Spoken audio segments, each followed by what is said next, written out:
Before we jump into today's video, I want to thank InSpade Studio and the team behind Everlast Undying for sponsoring today's video and inviting me to check out an early alpha build of the game. With a large open world full of quests, exploration, hidden secrets, and plenty of enemies to fight, I really think this game has the potential to be something amazing, and even right now in the early alpha build, it's been extremely fun to play. Before we jump in, the Kickstarter will be linked in the description, so please go check that out, and if you want to give the game a look for yourself, the Steam page and their community Discord will be linked in the description. Now keep in mind that while we're playing today, we are on a pre-alpha build, but even for a pre-alpha build, there's already a lot of stuff. We already had a pretty in-depth character customization screen, and the game just shows us in the very beginning how to use the tools, how to follow the map markers for the quests and what the quests look like, and then how to do things like kill chickens and turn them into food, which will be our healables if we need to get into a fight, which though the game started extremely peaceful and chill with beautiful music in the background, it quickly threw us a curveball that would explain some of the more harsh mechanics of the game. We get tossed as soon as we get done with the tutorial into a instant like zombie fight of zombies trying to get into the village that we were just preparing for a feast. Now at first I was thinking how I could get through this fight, whether I could use my food as the healables that I had just made, or if there was even a possible way to get through the fight. But with 3 waves coming, we pretty much instantly succumbed to the zombies as we did not have the gear for this. But I later figured out that that is pretty much the way that the game is meant to go. The game wants you to die here because it wants to explain the death mechanic, which is quite interesting and one that I don't know if I've seen before.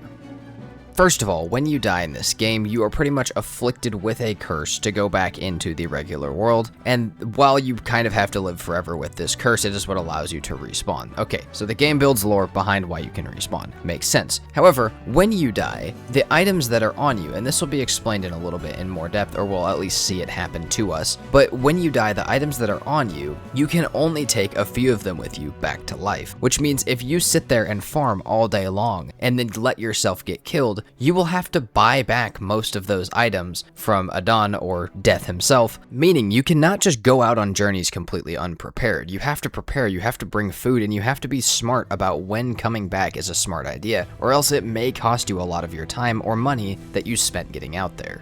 Now, the next part of explaining the game's processes is how all of the systems work for making your own gear. Now, if you have money from doing quests, you can buy gear, but most of it is gear you have to make, which while this game isn't technically in the survival category, this is the part of it that I really liked, because if you guys have seen my channel, you know that almost all of the games that I play are completely survival games, and being able to craft your own stuff and craft your own gear, and then either sell it for profit to buy other equipment that you can't yet make, or being able to make as much of it as you can to take with you on these journeys is really cool. And the way the leveling system and the way that the crafting system works is really awesome as well. Pretty much the way the leveling system works is the more you do something, the better you get at it, and that's pretty much the only way to level it. Now, you can do quests and stuff to do it for other people that will help you level it faster. For instance, like making weapons or tools for the castle nearby or for the guardsmen. That type of stuff will level your things up. Or you can go get ore for the task board and it will level your mining up. Stuff like that. Stuff where you can do something for somebody else and then you also get the XP from doing it, as well as you get extra for doing it for them. That type of stuff allows you to level your stuff up,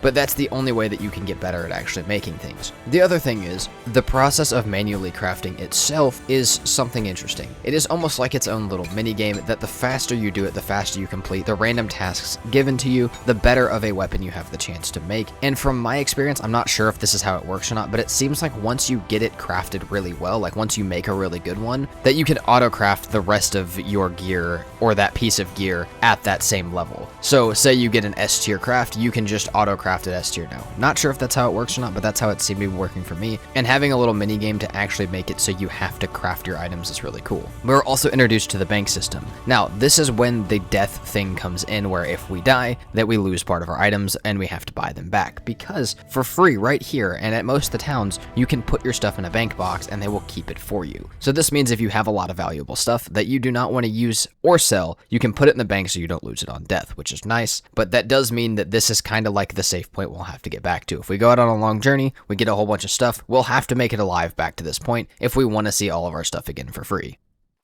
After making your first gear, going through the tutorial, and actually learning how to use the bank systems, the mining systems, the forging systems, and the crafting systems, which sounds like a lot more difficult than it actually is, you get to pretty much free roam the map. And again, while this game is in a completely pre-alpha state right now, there was actually still a lot of missions and quests that were really fun to do, and there was everything that I could possibly want, from treasure hunts to missions to just make things or collect things for certain people, to hunting for stuff around the village or killing different animals and creatures for different purposes. There was literally everything that you could want. And alongside this, you can take a break from that stuff at any point to go level your stuff as you wish. I can go down to the mines and make new gear to level my forging and unlock new gear that I can make whenever I feel like it if I want to take a break, or if I get to the point in one of these quests where I really feel like I need it. So we're going to pick a few of these out right now to do, but the first one was putting together the pieces of a treasure map. And while we may not get through every single one of these quests fully, I just wanted to go through which ones I was able to get done in the short amount of time that I played to show you guys what this game has to offer and what actually playing it when it fully comes out is going to feel like. Something that I really appreciate about this game is that you don't have to just do one quest at a time. You can start all of them that you could possibly find, and then just slowly progress each one as you get to each different area, or as you run into things, craft things, or find things for the quest. So I just started a whole bunch of them. I started one where we're building a treasure map that we'll eventually hopefully go dig up, and then we went and talked to the store owner that has the second piece to it and got his piece of the mission. From that though, we also now know that we can sell stuff to the store owner if we want, and we also picked up some jobs from the tool board and from one of the nearby churches, as well as inside the castle. Pretty much just picking up as many different quests as I could. But I also kind of wanted to test things like, well, if I wanted better weapons, could I just go mine and make a bunch of copper swords and then use that to level my forging, sell them back to this shop owner guy, and then have money and higher level to go on my next quest? Because some of these are not nearly as close to the town as the other ones that we've been doing. And along this process, we learned a lot. We learned that spiders hurt, and we learned about some of the more dangerous enemies inside of these caves and stuff like that, but we also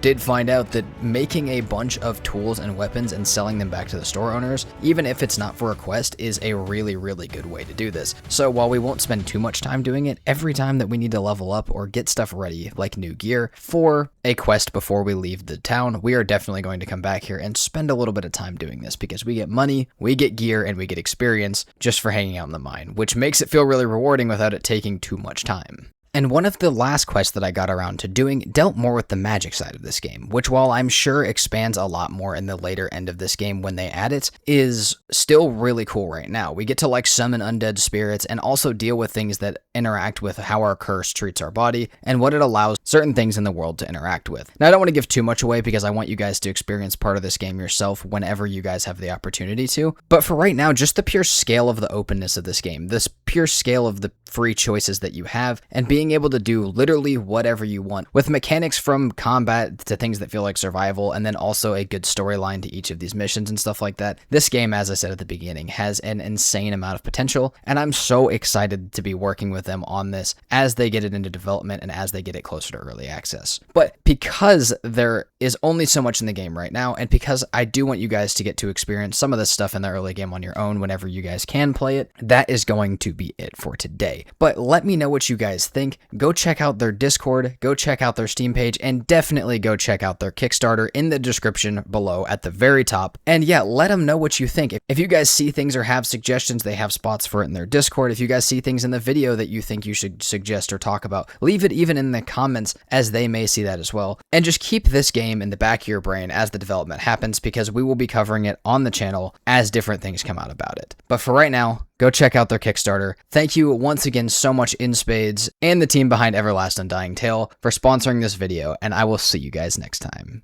Peace out.